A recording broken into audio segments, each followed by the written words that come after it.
नमस्कार. आताची सर्वात मोठी बातमी. महाराष्ट्रामध्ये अवकाळी पाऊस सुरू आहे. ताज्या हवामान अंदाजानुसार महाराष्ट्रात विदर्भ, मराठवाडा आणि दक्षिण मध्य महाराष्ट्रातील काही भागात अवकाळी पाऊस सुरू आहे.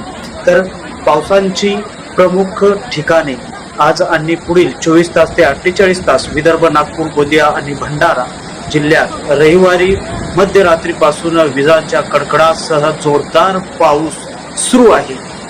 तसेच सोसायट्यांच्या वाराही वाहत आहेत. मराठवाडा आणि दक्षिण महाराष्ट्र येथे सुद्धा बीड, लातूर, धाराशिव, उस्मानाबाद, सोलापूर, सांगली आणि सातारा या भागातही अवकाळी पावसाची शक्यता आहे.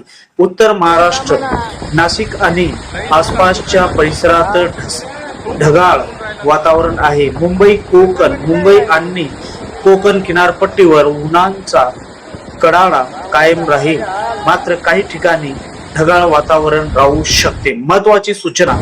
हवामान विभागाने IMD पुढील 24 ते 48 तासासाठी या भागात येलो अलर्ट जारी केला आहे. विजेचा कडकडाट आणि वादळी वाऱ्यांच्या हलका ते मध्यम स्वरूपाचा पाऊस पडू शकतो. शेतकऱ्यांनी रब्बी पिकांची काळजी घ्यावी असा सल्ला देण्यात आला आहे. तर आजच्याही या बातमीमध्ये एवढंच.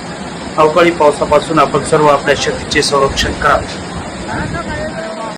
जागे व्हा. तुरीची प्रचंड इथे नाही का नुकसान होताना दिसत आहे. तरी सर्व शेतकऱ्यांना आताच अलर्ट करण्यात आला आहे. आताची सर्वात मोठी बातमी पूर्ण महाराष्ट्रभर आणि विदर्भभर सर्वात मोठी बातमी विदर्भातून येत आहे की हे पावसामुळे तुरीचे नुकसान सर्वात मोठी होत असल्याने सर्वांनी अलर्ट राहावं. जागोजागी सर्व व्यापार बांधवांनी व शेतकरी बांधवांनी आपल्या शेतीचं संरक्षण करावं आणि सर्वांनी कडकड इजासह कोणीही घराच्या बाहेर निघू नये, कारण पुढच्या 24 ते 48 तासामध्ये खूप काही वीज कडकडाव होणार आहे आणि पावसाचा वादळ पाऊस सुरू झालाय.